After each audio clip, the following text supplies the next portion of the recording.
I've had quite a few consultations lately around best practices for having a baby and toddler share a room. So today I'm going to share some tips on this topic. But before I dive in, I'd like to ask a huge favor. If you've been enjoying the podcast, could you pause right now and take a second to give it a 5-star review on Apple or Spotify, or share this episode on social media? It would truly mean the world to me as we continue to try to reach more listeners. Hi, I'm Allison Edgety, a pediatric sleep and wellness coach and a mom of two. I love to help parents find solutions. This is How Long Till Bedtime.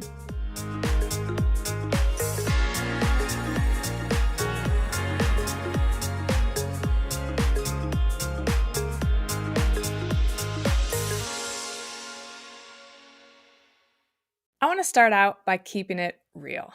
Room sharing can be tricky for some kids because even if you have two kids who have great independent sleep habits, they may have different natural wake times. And babies can't be told to stay quiet when they wake up in the morning. And toddlers, well, they're impulsive. So they are likely going to struggle to resist that urge to wake their baby brother or sister up, even if the baby is still sleeping in the morning. My girls are a perfect example. For years, Addison's natural wake time was about 40 minutes earlier than Ainsley's. I was always so grateful that I didn't need them to share a room because every time we went on vacation, Addison would inevitably wake Ainsley up earlier than when Ainsley would naturally wake up. Now, today, I'm going to share some workarounds for situations like this, but I want to acknowledge that it's going to be challenging for some pairs to share a room.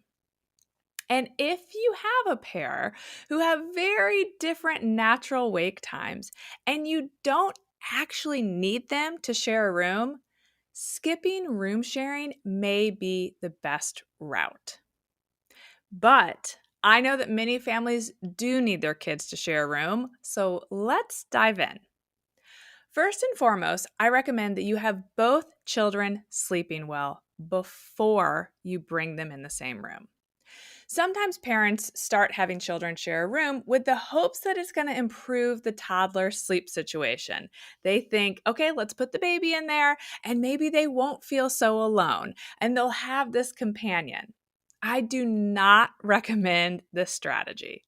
The chance of the toddler triggering a sleep regression for your baby is going to be high, and then you're going to have two children who are struggling with sleep. So, if the baby is currently room sharing with you, the parents, I recommend keeping them in your room until they are down to one waking if they still need a night feeding, or until they're sleeping through the night without a feeding. That's the most ideal.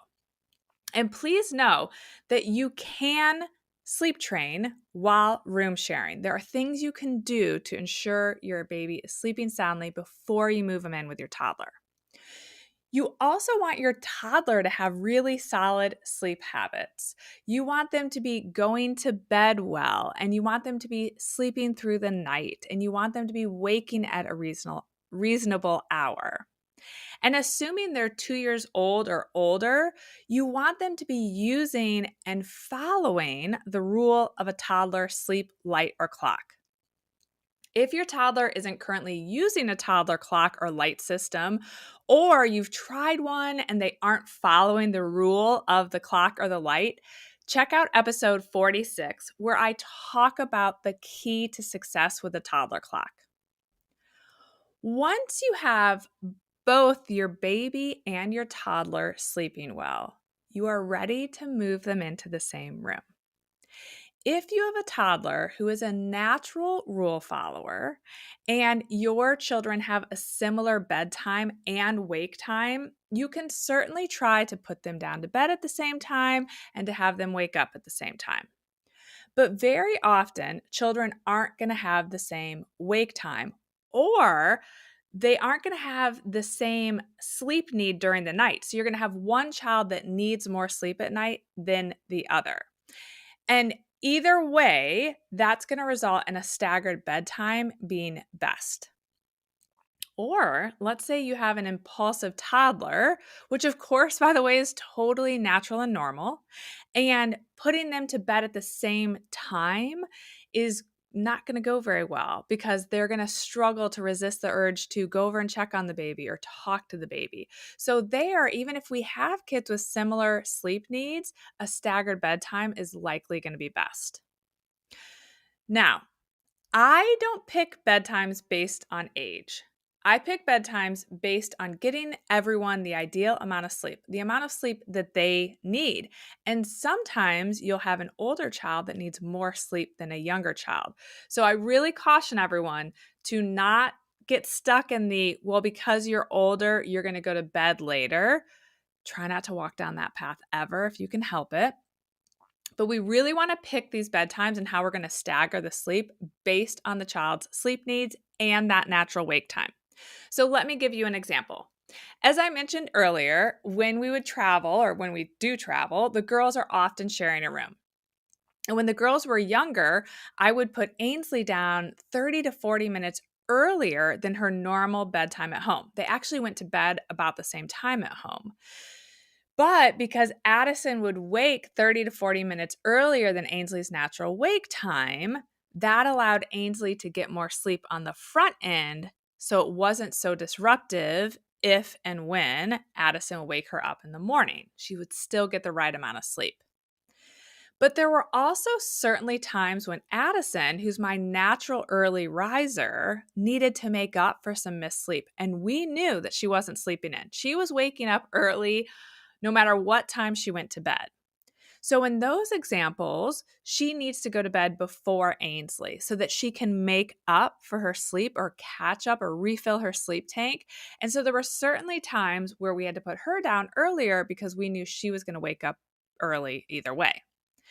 So the staggered bedtime is really about figuring out how to meet each child's sleep needs. And some days that's going to look different. So that's what I mean about not saying this child always goes to bed later than this one. Really start to use the language of today, little Ben needs more sleep than you do. So little Ben is going to go to bed before you. So really emphasize it's about who needs more sleep on that day. It's a great, great tool to give your kids because it really comes back to we sometimes have to adjust based on our bodies and our needs. And that's what we ultimately want kids to understand. So let me share some specific tips around a staggered bedtime. Since I like babies and toddlers to fall asleep within about 20 minutes of being put down, so 5 to 20 minutes, you want bedtimes to be staggered, typically about 20 to 30 minutes apart, based on how long it takes that first child to actually fall asleep. We ideally want that child to be asleep when you bring in the second child.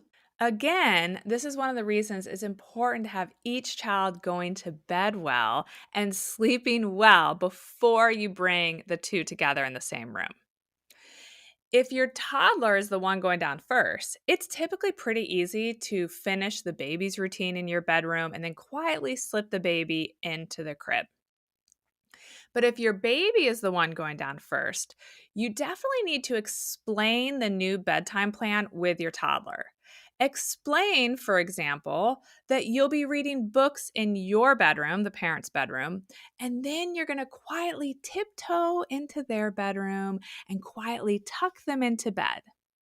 You'd let them know, for example, that you're going to be whispering their good night sleep song so that you don't wake the baby. And then you're going to quietly give them a kiss, and then you're going to tiptoe out of the room. Remember that communication is everything when it comes to toddlers and their sleep. You don't want any surprises. You want them to understand exactly what you expect from them and what they can expect from you. You also want to be clear that we don't wake sleeping people. So it's really important that your toddler stay quiet in their bed until their toddler clock turns green or whatever color it turns when it's okay for them to get up and start their day. If you're staggering your toddler in after the baby's asleep, Practice this with your child before you actually do it. So, yes, you're going to tell them the plan, but then do a little role playing. Pretend that you're doing the sneak in during the day at some point, but pretend it's nighttime and do the kind of sneak into the room and demonstrate what it's going to be like. Role playing is a great way to help your toddler understand any sort of change to their bedtime routine. So, before you put your kids in the same room, think about whether a staggered bedtime will be best to help each child get their optimal amount of sleep. And think through your bedtime plan, thinking about what it's going to look like and what you're going to tell your child. Get all of that in order before you make the switch. Another sticky spot when we think about room sharing can be around the midday nap, because an infant and a toddler may have a nap that overlaps. But a lot of the times they don't start at the exact same time or end at the exact same time. So it's really tough to have those happen in the same room. The easiest thing to do here is to have the baby nap in a portable crib in the parents' room or some other very dark, quiet space. I realize this may not feel ideal, but it can really help you avoid so many headaches around naps. And it's important to remember that poor napping can result in poor night sleep, which can make the room sharing at night really tricky. So, protecting those naps is super helpful. So, unless those naps perfectly align, have the baby nap in a different dark room for that one nap that overlaps. One last tip is to be sure that you have a really good white noise machine when your kids are room sharing. Filling the room with quality white noise can help buffer little sounds from each of the children. I personally love the Dohm. I'll link to it in my show notes.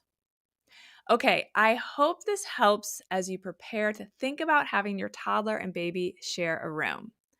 I wish you the best of luck as you navigate this change, and I'll see you back here next week.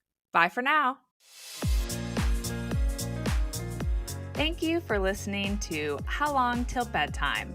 To learn how we can work together to improve your child's sleep, please visit sleepandwellnesscoach.com.